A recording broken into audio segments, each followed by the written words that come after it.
Hola, ¿cómo están? Hermosos e inteligentes bibliófilos. Bienvenidos al primer episodio de este año de Epic Books Collection. Sí, ya sé, hay muchos retrasos en otras cosas y no he subido video en bastante tiempo. Pero lo que pasa es la vida, el trabajo y francamente este canal es muchísimo más demandante que mi canal secundario, el de Epic Props Collection, donde les enseño a hacer props. ¿Por qué? Porque se requiere un ejercicio intelectual muchísimo más profundo y más crítico y de análisis. Entonces, no lo tendremos siempre, pero es mi canal principal y es el que más me gusta hacer. Bien, dicho esto, número 1, no olviden comprar mi tesis Harry Potter, rememoración del Holocausto y del nazismo, disponible también en pasta dura y con imágenes a color. Los links están en la descripción del video. Igualmente a mi canal secundario, mi podcast con un solo episodio sobre gentrificación, pero es un muy buen episodio con dos expertos en el tema, dos amigos que los quiero muchísimo y son fantásticos arquitectos. ¿Qué más? Links a otros, a las cuentas de redes sociales de mis amixes. Entonces, de hecho, hay uno de ellos que me encantaría que viera este episodio en particular. Y ya, comenzamos.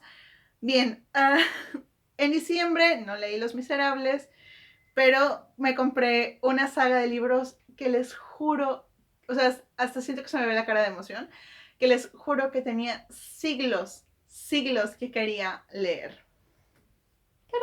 Creo que no la ven bien, pero son Los Juegos del Hambre. Desde la precuela de Balado de pájaros, cantores y serpientes hasta Sin Sajo. Y todos los leí en menos de una semana. Me refiero a toda la saga en general, no uno por uno. Como 2 días me llevaron cada uno. El problema con esto es que cuando amas mucho algo o cuando deseas algo, siempre está la posibilidad de que no sea como lo imaginaste o que te decepcione. Entonces uno también tiene que aprender a no hacerse expectativas y esto es un poquito de lo que vamos a hablar hoy y probablemente en los siguientes videos porque es algo que uno creo que aporta mucho a la crítica literaria. Dos, me parece que da muchas oportunidades para hablar de distintos tópicos desde los aparatos de control de Estado, sobre todo aparatos ideológicos de control de Estado como los que llega a mencionar Althusser. Hablar de otro tipo de elementos, hablar también de literatura comparada, como este fenómeno de superventas se ancla en algo que ocurrió a inicios de los 2000, que de hecho fue el boom de la literatura juvenil propugnada por los medios audiovisuales, le hace con el surgimiento de Harry Potter y la Piedra Filosofal, que de hecho eso fue lo que impulsó esta oleada de literatura juvenil, que no se acotó ahí, tenemos muchísima más literatura juvenil de la que se había visto, en parte porque ese elemento audiovisual la volvió popular. Y claro, o sea, podemos hablar también, esta saga de libros se va a prestar a hablar también de cosas como el futurismo, y las distopías, que es una distopía, pero es mucho para abarcar en un solo video. Esto estamos hablando de varios videos y es por eso que me gustaría además hablar de eso en un podcast, si es que la persona con la que quiero colaborar, o sea, tú Alan, si estás viendo esto, pues se animara a hacer un podcast conmigo igual para hablar un poquito de eso. Él es el mayor fan de los Juegos del Hambre que conozco y creo que a ustedes les gustaría escucharlo, así que no sé cuándo vaya a hacer eso porque él no vive en la misma ciudad que yo, pero vamos a ver qué onda. Bien, ahora, empezando con la parte crítica. Número 1, voy a empezar a decirles algo. Yo lo leí de manera cronológica, no en el orden de primero los tres libros y luego la precuela. Empecé con la precuela y luego los otros libros. De estos, me gustaría decirles que el que más me ha gustado es el primer libro de la trilogía original. Creo que es el que está mejor escrito. Tiene no sé exactamente cómo decírselos, pero me parece que está muy bien. ¿Por qué? Porque cuando yo comencé leyendo el de Balada de pájaros, cantores y serpientes, me pareció muy poco creíble. Estos otros siento que son más creíbles, son verosímiles. Hay que comprender algo. Eh, Existe algo llamado el pacto ficcional. Tú me dices, tú como escritor, me dices algo a mí y yo decido si te creo o no te creo, dependiendo de qué tan verosímil sea. Por ejemplo, existe una escuela de magia y hechicería a la que van los niños cuando cumplen 11 años. Si está bien escrito, te lo creo. Hay un reino que fue conquistado por 3 personas montando dragones y ahora todo el mundo se pelea por saber quién se queda con el trono de hierro. ¿Te lo creo o no te lo creo? Vale, te lo creo. Y así hay un grupo de gente que quiere destruir un anillo mágico. Y hay hobbits y hay ents y cosas por el estilo. ¿Te lo creo o no te lo creo? ¿Ok? Entonces, los pactos ficcionales no implican que por más raro que sea, no te lo puedas creer. Tú eliges como lector si está bien construida la narración. Si dices, ok, acepto que estas cosas ocurren. Ahora, el problema con este libro, que no es una reseña, luego no sé exactamente cómo decirles. El problema con esto es que no es creíble. Este libro nos habla, obviamente, alerta de spoiler, nos habla de Snow antes de que fuera presidente de Panem, cuando apenas habían pasado un par de años de la creación de los Juegos del Hambre. Nos habla de que estos se crearon más como una especie de elemento teórico y que a alguien se le ocurrió ponerlos en la realidad. Y al creador de esta idea pues le pareció horrible, pero pues ya que no puedes realmente expresarte. La idea de aparatos represores y eso lo podemos abordar después. En este momento solamente la parte del libro. Entonces nos habla de cómo a los chicos de la clase de Snow, que él tenía como 16 años, se les asigna un tributo. Antes no eran las arenas grandes, enormes, tecnológicas, sino que era un estadio que antes de la guerra con los distritos se había usado. Ahí se metían a las personas. Bueno, se les iba a buscar a los distritos, llegaban en un tren de carga, se les metía en el zoológico en la jaula de los monos. Snow conoce a una chica que se llama Lucy Gray Bird. Mm, se, por las cosas que ocurren, que todavía no sabían cómo hacer atractivos los Juegos del Hambre con la población de Panem, se empiezan a decir, bueno, que deben tener tutores. Entonces Snow es el tutor asignado a esta chica del Distrito 12. Y que deben presentarse en la televisión, etcétera.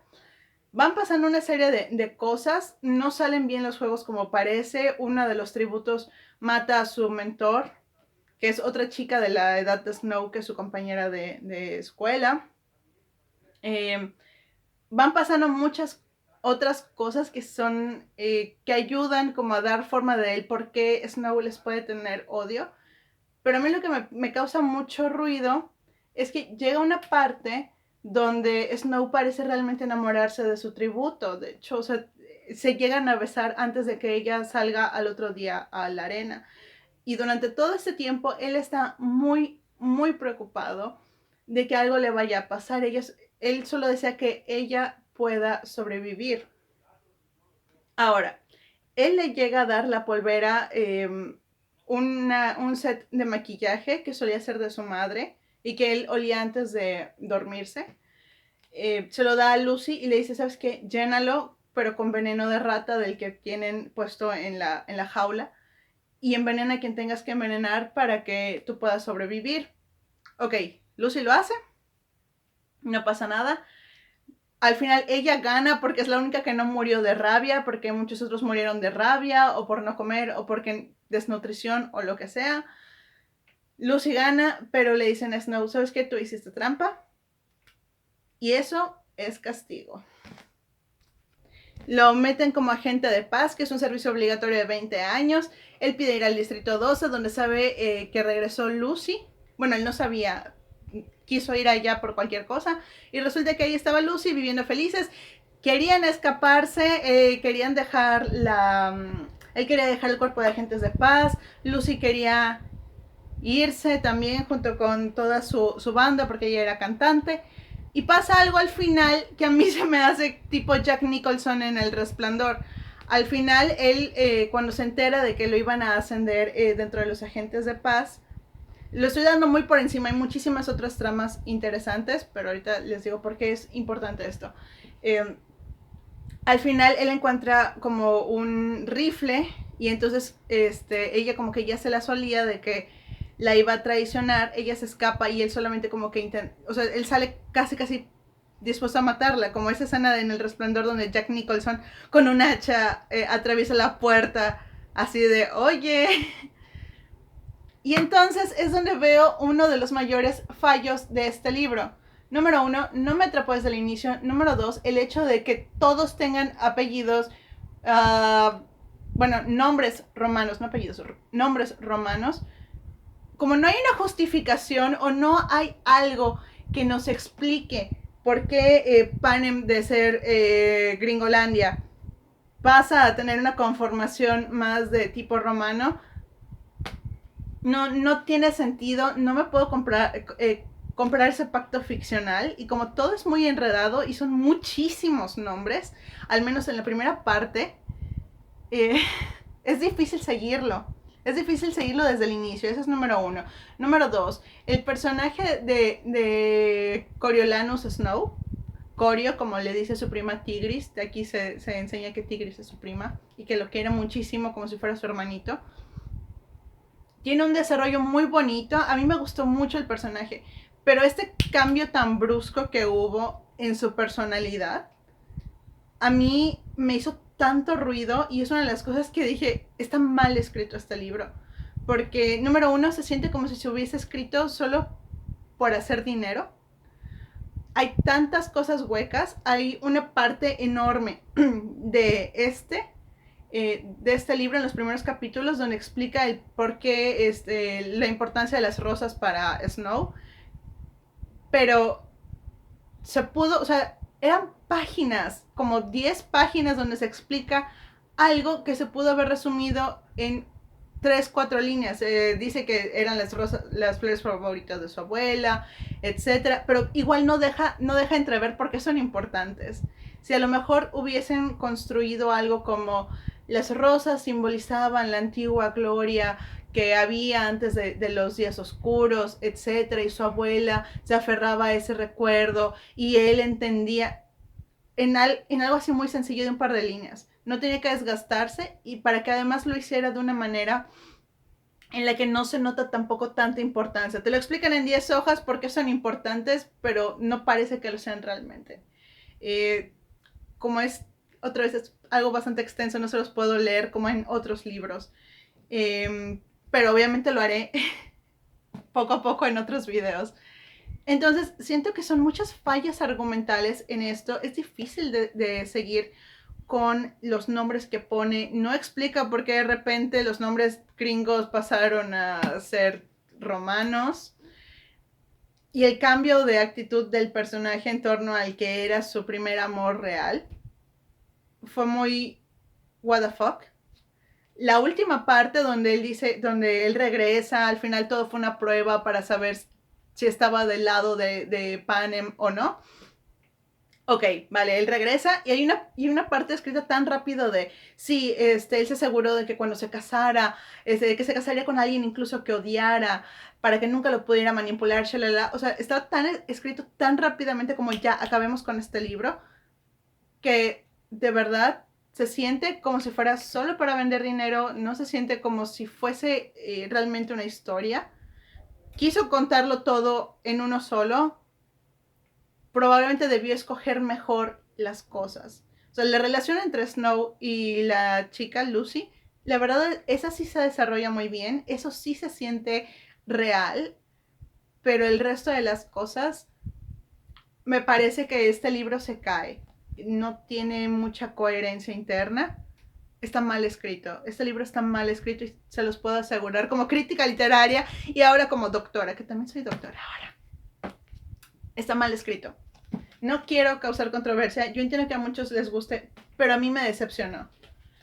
Ahora, En el caso de los Juegos del Hambre, que ya son 60 años después, básicamente, de este primer libro, ese sí me gustó mucho cómo está escrito. Hay muchas cosas que tienen sentido. Por cierto, la canción del árbol del ahorcado, aquí narran el origen que la había inventado el exnovio de Lucy. Y bueno, aquí es la primera aparición de esa canción. Ahora, este sí me gustó muchísimo más. Este sí siento que tiene muchísima coherencia interna. Creo que los personajes, lo poquito mucho que veamos de ellos, está bien mostrado, tiene lógica. Hay una verdadera relación entre los personajes que no se te da de golpe, sino que se va desarrollando poco a poco. Y esto solo hablamos del primer libro, todavía no entramos a los otros dos.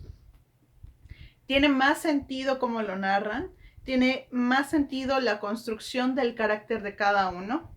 Y eso, yo creo que eso es algo genial. Y entonces aquí veo las críticas, por ejemplo, de Stephen King, de no pude parar de leer, este libro es adictivo, o de Stephanie Meyer, aunque yo diría mucho que una crítica de Stephanie Meyer no ayuda. De los Juegos del Hambre es increíble, porque Crepúsculo, a pesar de que a mí me gustó mucho, no deja de ser muy naive, aunque me encantó la saga, no deja de ser naive. Pero a mí me gustó mucho este tomo de los Juegos del Hambre. Creo que está muy bien logrado y tiene muchísimas cosas a las que se puede, de las que se les puede sacar jugo. Ya iremos viendo poco a poco algunas cosas, pequeñas referencias a Naranja Mecánica, pequeñas referencias a, por ejemplo, a 1984. Por ejemplo, encontré una. Si ustedes han leído 1984 o vieron mi reseña crítica en este canal, hay una parte donde Julia y Winston, cuando son arrestados por el partido, se habla mucho de que se van a traicionar o no se van a traicionar. A los dos los torturan y al final se terminan traicionando. ¿Por qué? Porque les dicen, no, a mí no. Dice, ¿a quién se lo hacemos? Dice, a mí no. ¿A quién? ¿A quién? Dice, a Julia. Y Julia llega a decir, a Winston. Y cuando se reencuentran y dicen, te traicioné, sí, yo también. Porque el punto del partido era mostrar que nada es más fuerte que el temor al partido y que la idea de preservar tu propia vida. Y aquí es muy interesante cómo Susan Collins hace una pequeña alusión a esto cuando Pita y Katniss están en el techo mientras esperan que sean los Juegos del Hambre. Dice, no sé cómo expresarlo bien, es que quiero morir siendo yo mismo. ¿Tiene sentido? Pregunta y yo sacudo la cabeza. ¿Cómo vas a morir siendo otro? No quiero que me cambien ahí afuera, que me conviertan en una especie de monstruo, porque no soy así. Es eso, es esta pequeña alusión y está muy bien hecha, es algo que a mí me encanta. Y también es un poco lo que Naranja Mecánica les decía en la reseña que hice, sobre cómo la idea de elegir por ti mismo y que no elijas algo bueno porque no tienes opción o algo malo porque no tienes opción, pues no significa nada frente a la idea que tú libre y voluntariamente elijas hacer algo. Una elección hecha por obligación no es una elección completamente real. ¿Ok? Entonces, esto, por ejemplo, esto está muy bien escrito y la verdad a mí me encantó. Con el siguiente libro, y otra vez ya les digo que les tocará a cada uno en su video privado, en su video por separado. Este, si se puede, me encantó todavía más. Hay cosas que me llevaron a las lágrimas, como en ese momento donde Katniss dice que se queda con todas las despedidas colgadas en los labios. Es algo muy sencillo, pero te da una idea de la tristeza que hay. Piensen en cuántas veces fue la última vez que pudieron despedirse de alguien y ya no han visto a esa persona. O sea, no porque se haya muerto, que espero que nunca les pase eso, pero probablemente porque se pelearon con esa gente o porque no han podido contactarlos. Es algo muy poderoso y es una imagen tan como nostálgica. Entonces, para mí, si se puede, está muchísimo mejor que el anterior. En cuestión de acción, me gusta más el anterior. En me gusta más la construcción y el desarrollo emocional de los personajes. francamente, creo que de todos este ha sido mi favorito. Ahora, entre las cosas eh, que están mal en general y que te dan muchas expectativas, es que cuando ya leíste dos que están muy bien, no contemos la precuela, porque la precuela salió después de que se terminó la trilogía. Cuando lees dos cosas que están súper bien, tú dices, ¿cómo estará la última? ¿Cómo se sentirá esto? Porque todo el mundo dice que que es como el non plus ultra. Aquí el escritor ya tiene práctica escribiendo. Obviamente los personajes tienen que estar muchísimo mejor desarrollados, ser más fuertes y cumplir su destino. Al final de cuentas, esto es un poco lo que pasa en todos los libros, así sean de un carácter más moderno, donde realmente el héroe elige no hacer nada, pero vamos, en una historia que tiene rasgos épicos, es lo lógico. Entonces, aquí hay algo muy interesante. Entre las partes de acá, hay una crítica que dice, el mayor acierto de la trilogía consiste en reunir la esencia de 1984, la intensidad de Naranja Mecánica, la fantasía de las crónicas de Narnia y la inventiva de Harry Potter. Es una crítica del New York Times.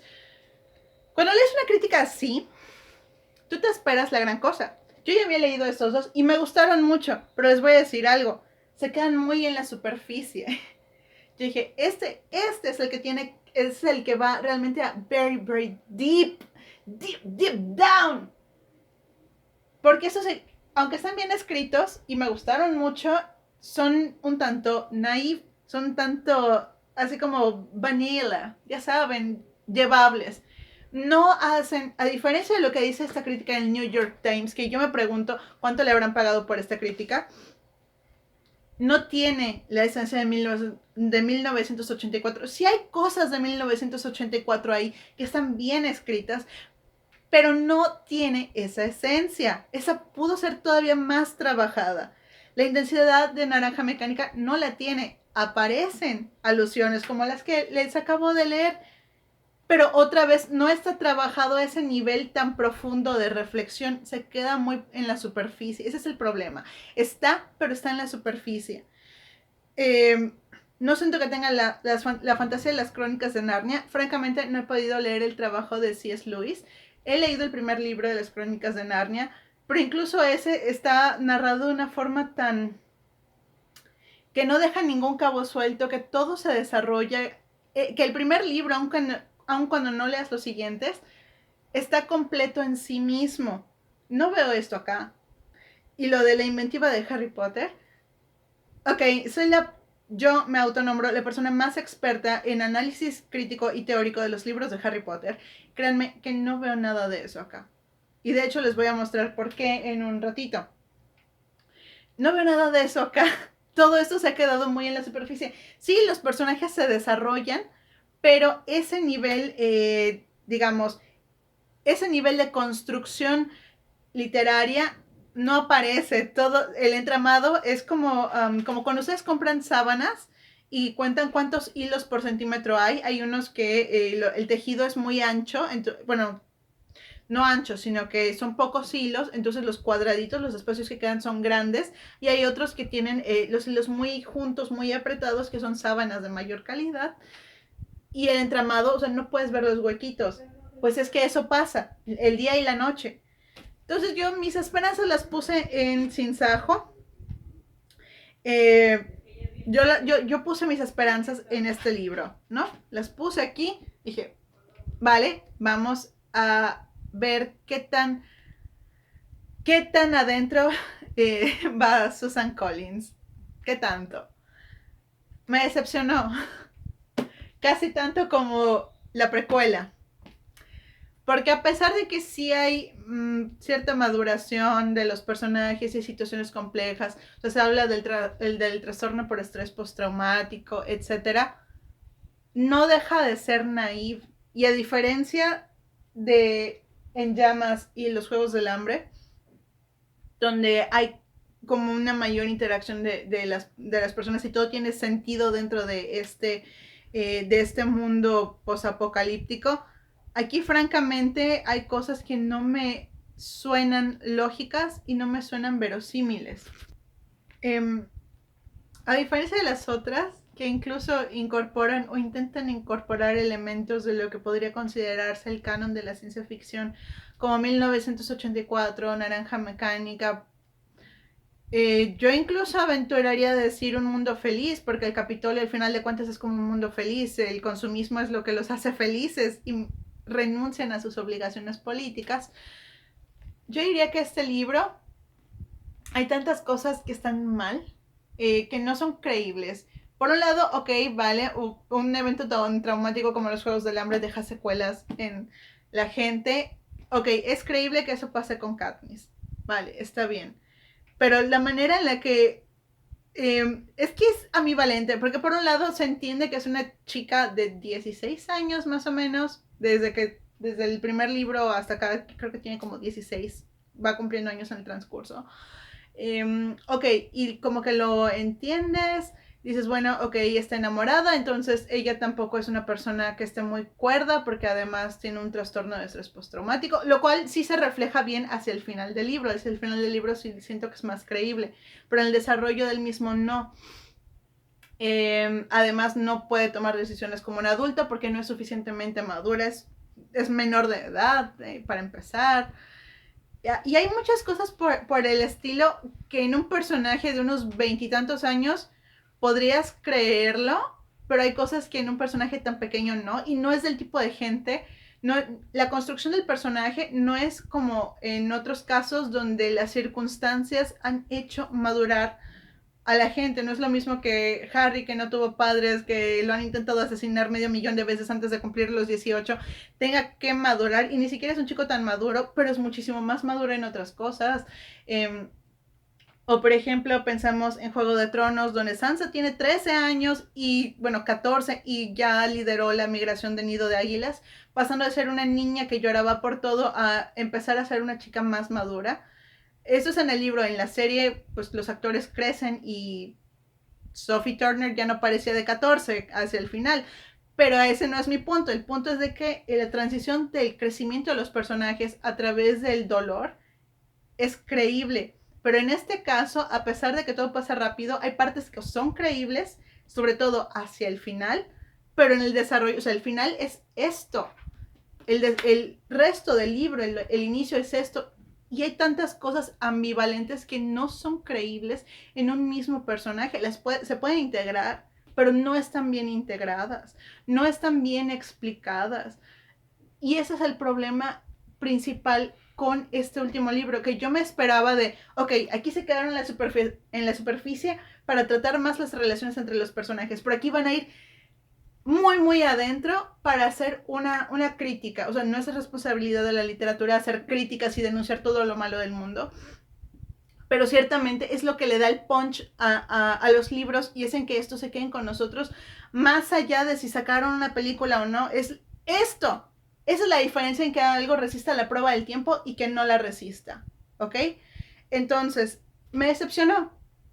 Le dan mucha importancia a los medios de comunicación, y siento que era una buena idea hacer una crítica hacia el cuarto poder, que son los canales de comunicación, ya saben, y el quinto poder ahora es el Internet. Pero la crítica se quedó toda blanda, le dieron mucho peso a eso en la parte narrativa, cuando siento que pudo ser muchísimo más épico. A veces yo pienso que hay historias tan épicas que nadie las podría contar, tan épicas que no podemos ni siquiera imaginarlas, y solo imaginamos lo que hay en los márgenes o lo que pasa después. Yo siento eso al menos. Y en este caso siento que ella no pudo contar esa historia tan épica que quería, y se fue por la salida más fácil que tuvo, y por eso resultó decepcionante al final. Este libro, y yo siento que en general, desgraciadamente esto afecta a la saga, no va a pasar la prueba del tiempo. Han pasado ¿cuántos años desde que se editó por primera vez? ¿10 años más o menos? Aquí dice primera edición 2010. Han pasado 10 años. No, no siento que estén pasando la prueba del tiempo, y en otros 10 años, quién sabe. Harry Potter ha pasado, o sea, y no es que odie esta serie, es que yo deseaba amarla, porque de verdad que quería hacer muchas cosas con esto, porque me lo imaginé distinto. Vi las películas, me gustaron y yo dije, siempre hay diferencia entre el libro y la película, no pasa nada. Y las películas me gustaron muchísimo, son bellísimas. De verdad que son, o sea, los directores de fotografía, de efectos especiales, maquillaje, Dios santo, hay tantas referencias, tantos encuadres maravillosos. Y yo dije, los libros tienen que estar medio millón de veces más increíbles.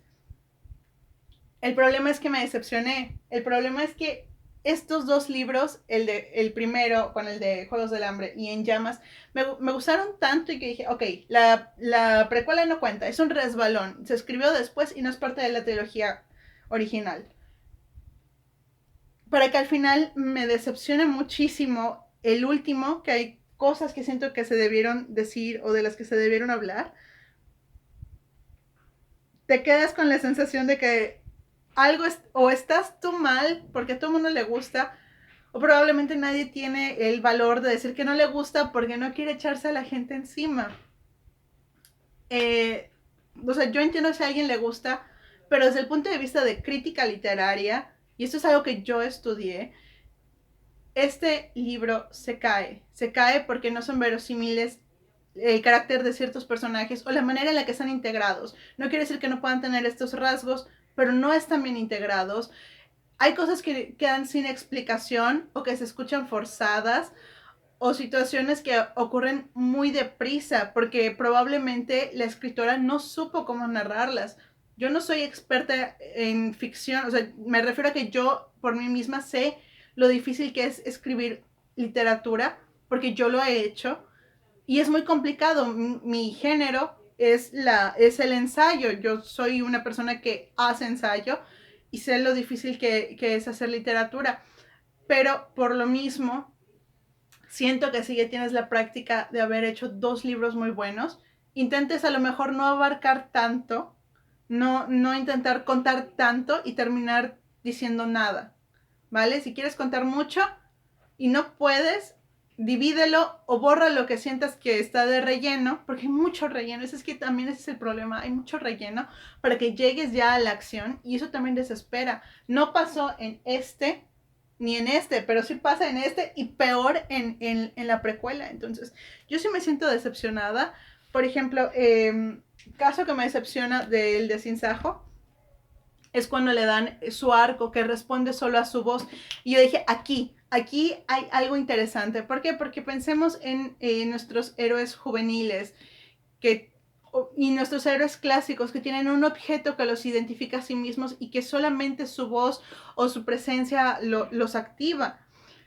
Y yo dije, algo va a pasar con el arco. Cuando le va a disparar a Snow, algo. O sea, el arco le va a susurrar una instrucción y le va a dar a la presidenta Coin, pero solo lo mencionan una vez y no vuelven a mencionar por qué era importante que su arco respondiera a su voz. Y yo entonces me quedo con cara de, entonces ¿para qué lo dices si no lo vas a desarrollar? ¿Para qué lo dices si no va a tener importancia? Si algo lo puedes quitar porque no lo vas a volver a usar, quítalo, es paja.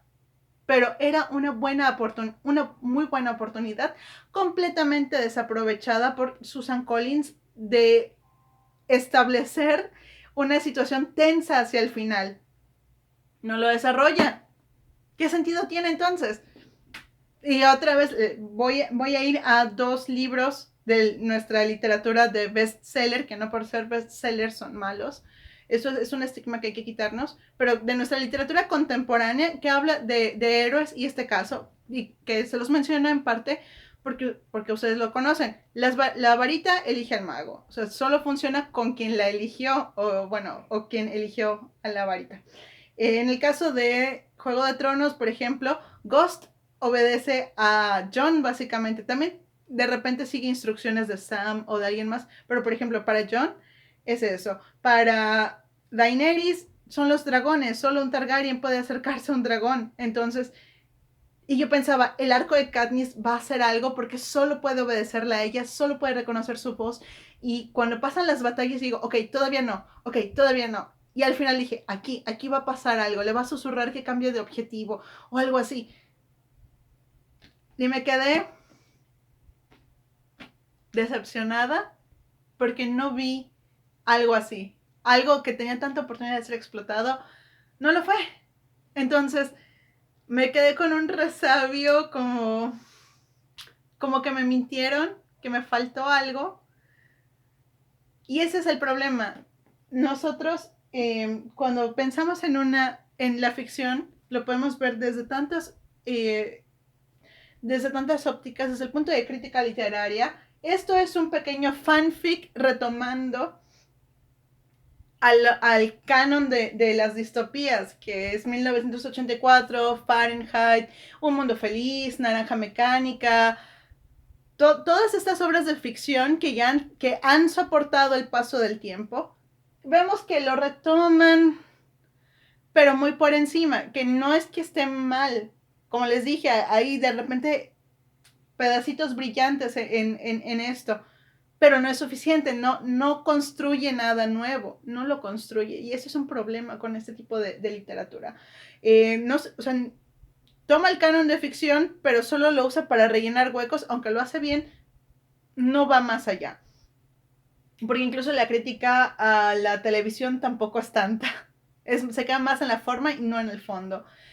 Y cuando vemos el desarrollo de los personajes, sabemos que a partir de la época contemporánea, desde que Kafka cambia el cuento con la metamorfosis, no necesariamente el camino del héroe es el mismo, siempre es el héroe, antes era contra Dios, luego es el héroe contra el hombre, hay muchas formas de hacerlo, ¿no? Pero en este que tiene rasgos épicos, sobre todo con la idea ahora muy contemporánea de que ahora el héroe elige ser o no ser el héroe, que en este caso es un poco como el de Katniss, aún así se espera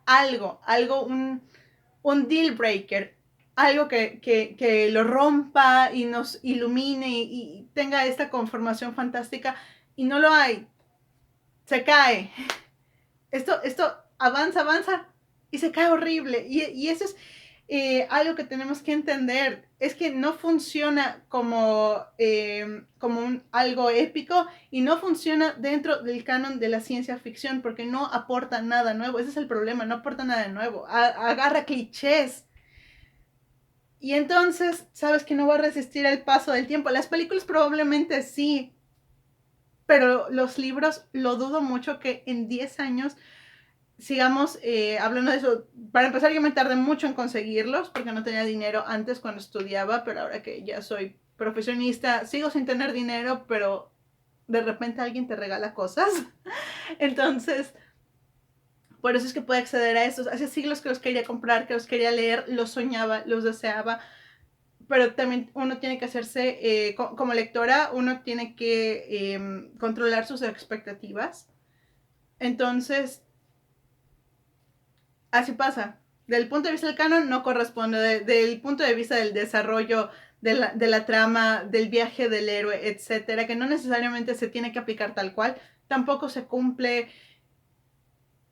Y las reseñas que le hicieron, yo sería muy crítico porque que un autor sea, o sea, que haya un escritor que leyó tu libro y te diga que es maravilloso, no quiere decir que ese autor esté bien, porque hay dinero de por medio, hay fama de por medio, hay favores de por medio, o porque simple y sencillamente es un autor que no, desgraciadamente hay muchos autores que no tienen una formación y pueden decir, ah, sí, qué bonito, está genial, claro, te hago tu reseña, pero no quiere decir que no. Si tú quieres leerlos, está bien. Yo en general los podría recomendar. Yo recomiendo que los lean si pueden. Si ya tienen mucho bagaje cultural detrás, probablemente vean completo este video y tal vez los siguientes que haga de cada uno. Pero yo les diría que a lo mejor si lo pueden conseguir en PDF, consíganlo en PDF. A mí todos juntos me costaron 1,300, entonces sí fue un golpe un poco duro. Los compré en Sears, tal vez por eso también se me salieron un poco caros. Pueden leerlos, pasar el rato, no son una lectura complicada. Si quieren retomar la lectura, como a mí me pasa a veces, sirve como calentamiento, pero si lo que buscan es algo que los mueva, Difícilmente, difícilmente. Es una lectura muy naive y no, que no es malo, pero si no es lo que quieren, consigan el PDF. Si es lo que quieren, cómprenlos. Adelante, vayan a su tienda más cercana. Y bueno, esto ha sido todo por el día de hoy. Así que, Alan, si me estás viendo, sé que a ti te gustan los Juegos del Hambre, así que me gustaría hacer un podcast contigo sobre esto. Que probablemente eso tarde, porque sigue habiendo pandemia y no vivimos en la misma ciudad.